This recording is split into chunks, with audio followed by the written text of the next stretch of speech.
Bom dia, moçada! Aqui quem vos fala é o professor Eugênio Bastos, canal Geogênio, a serviço dos alunos que gostam de estudar e passar em concursos.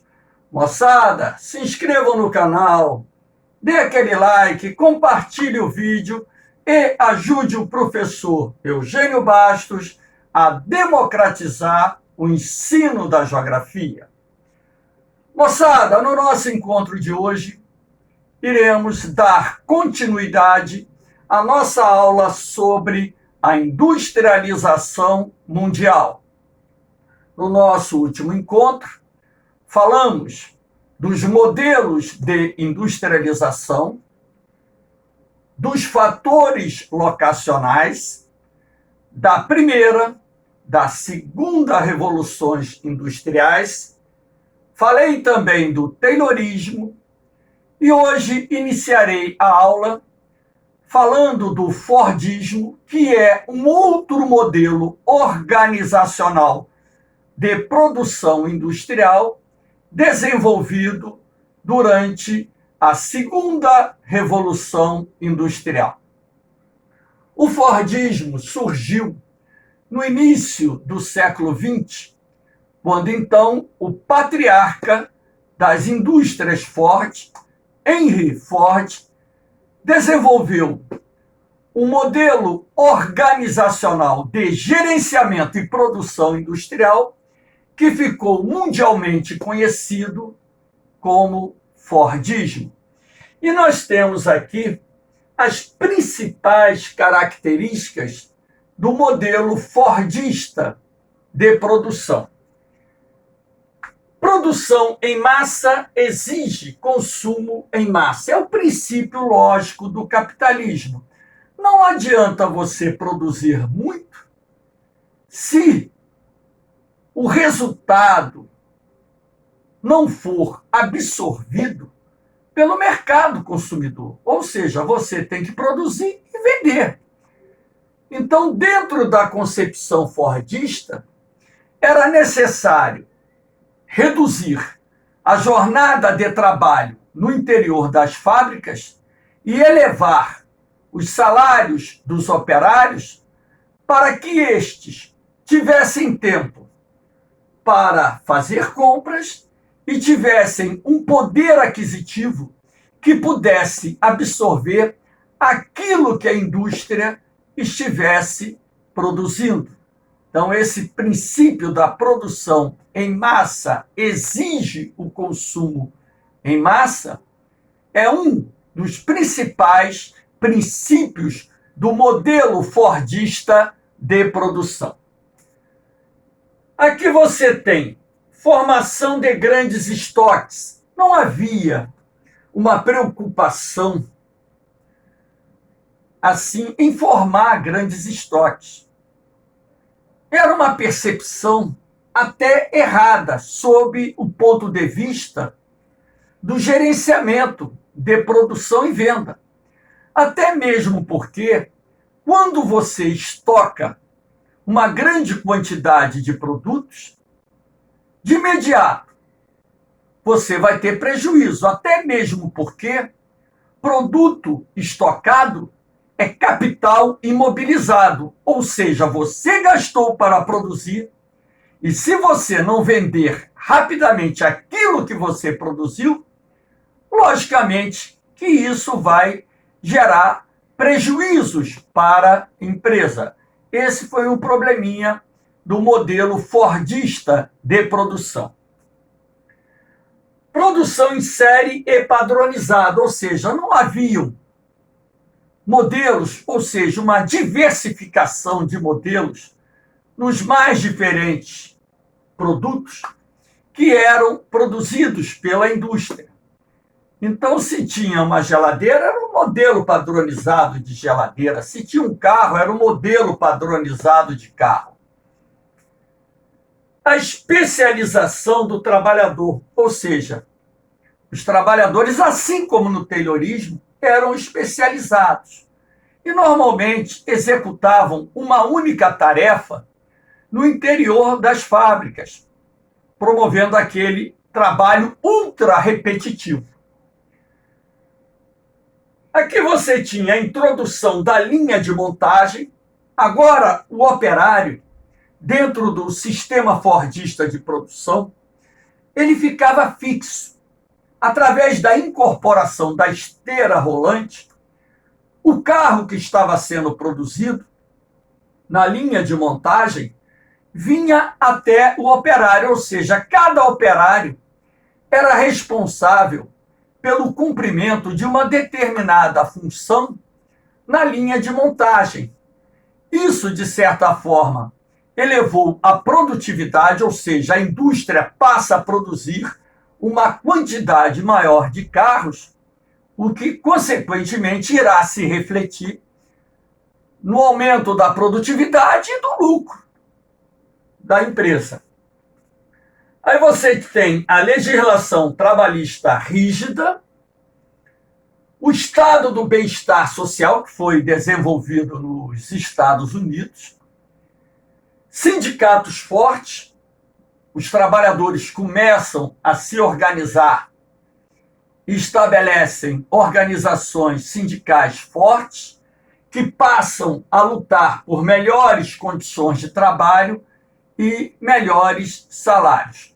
O Fordismo, ele está presente até nos dias atuais nas chamadas indústrias tradicionais.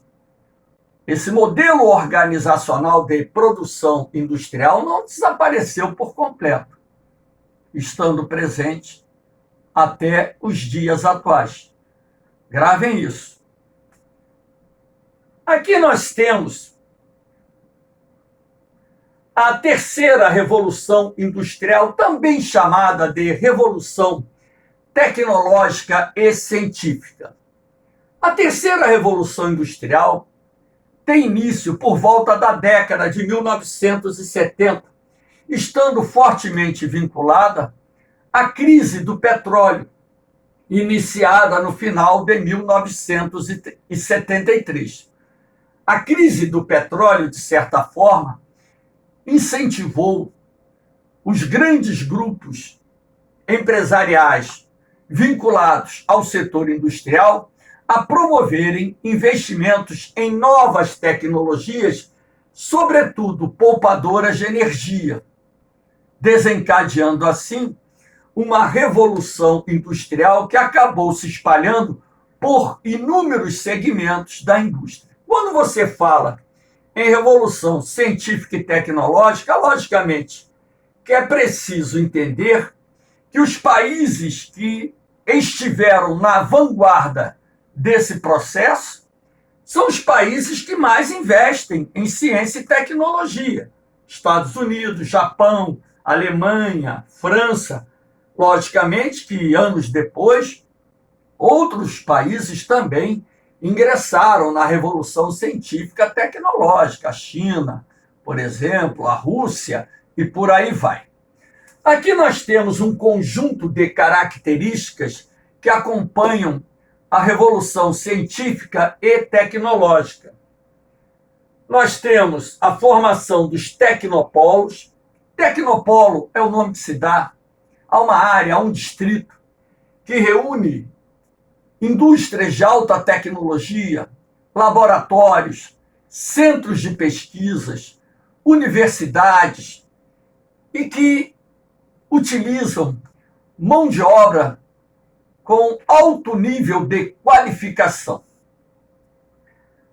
O desenvolvimento de tecnologias de ponta, a robótica, por exemplo, que vem ganhando espaço nas linhas de produção, principalmente industrial, a nanotecnologia, que, de acordo com especialistas, seria o berço, o início da quarta revolução industrial, a química fina, que é um segmento da indústria que fornece elementos químicos para uma nova linhagem de medicamentos, a biotecnologia, que vem dando uma grande contribuição, inclusive no setor agrário, através do desenvolvimento da engenharia genética, o desenvolvimento de softwares, hardwares, faltou aqui, aqui tá errado, saiu com W, aqui é com H. Automação da produção industrial, ou seja, as indústrias modernas, elas hoje utilizam cada vez mais novas gerações de robôs industriais que reduzem a necessidade de mão de obra no interior das fábricas. A fusão de empresas, você tem o processo de fusão de grandes grupos empresariais que tem por objetivo reduzir custos, dominar mercados, ampliar lucros. A terceirização da produção. Empresas, poderosos grupos empresariais subcontratando outras empresas para produzirem as suas marcas. Por exemplo, a Nike tem empresas contratadas em várias partes do mundo, principalmente no continente asiático, onde o custo da mão de obra é menor. A maior qualificação dos operários, ou seja, a indústria moderna exige um nível de qualificação profissional muito maior. A consolidação do capitalismo financeiro, e hoje já se fala até mesmo no chamado capitalismo informacional, o desenvolvimento das infovias, de certa forma, tem contribuído para o aumento dos fluxos de capitais. Isso tem gerado uma corrente defensora que o capitalismo financeiro está cedendo lugar para uma nova forma de capitalismo, chamada capitalismo informacional. O desenvolvimento de novas fontes de energia, solar, eólica, biomassa, nuclear, energia dos oceanos. As fontes de energia limpas e renováveis ganharam espaço no transcurso da terceira revolução industrial. O surgimento do toyotismo e também do volvismo, vamos falar sobre esses dois modelos organizacionais de produção industrial.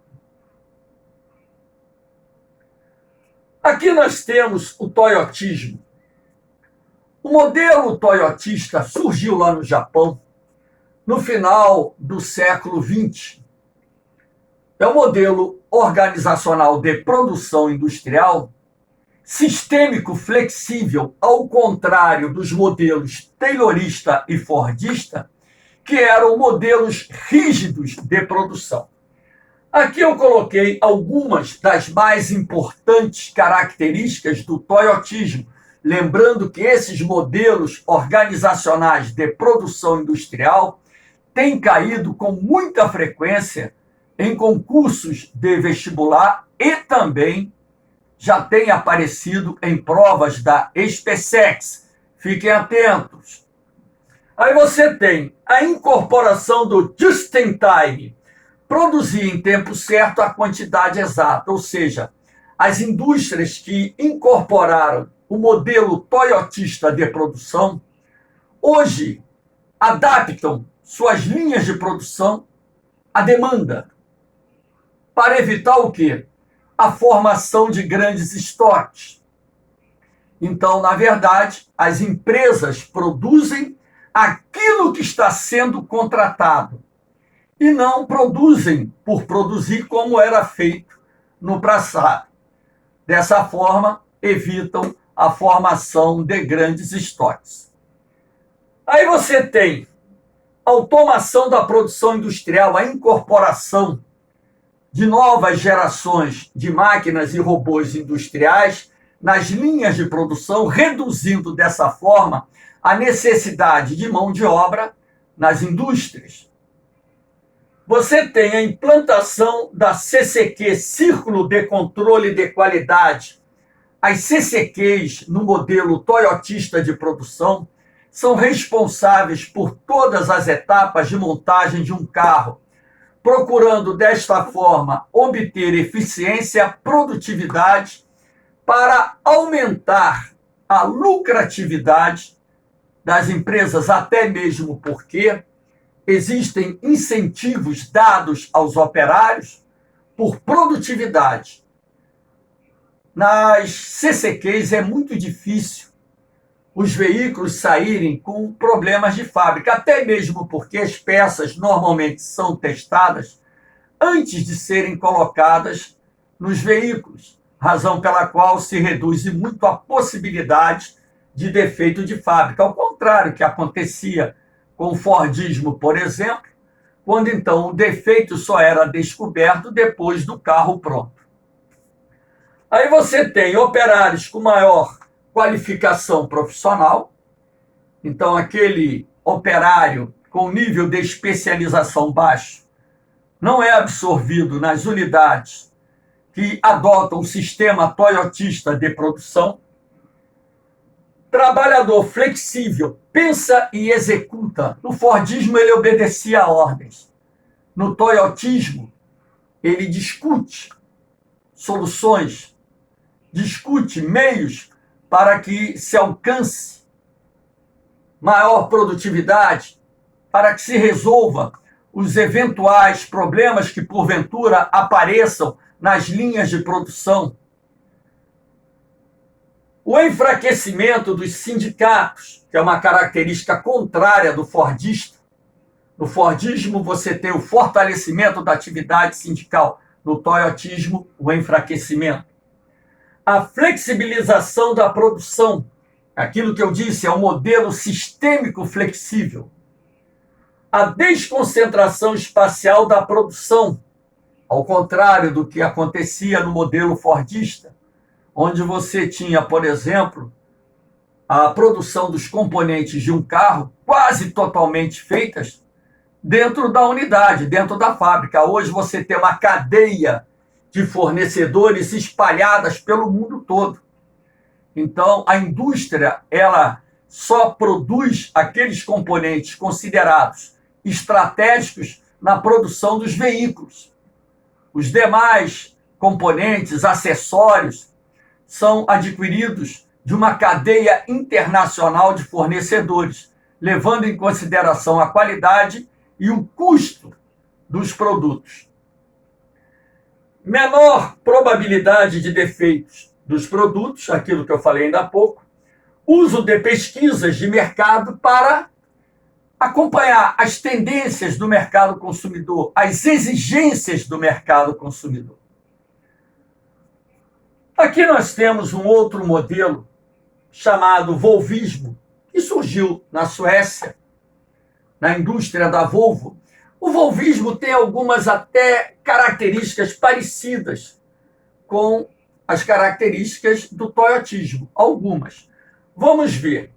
O elevado grau de especialização do trabalhador, isso também acontece lá no sistema toyotista de produção.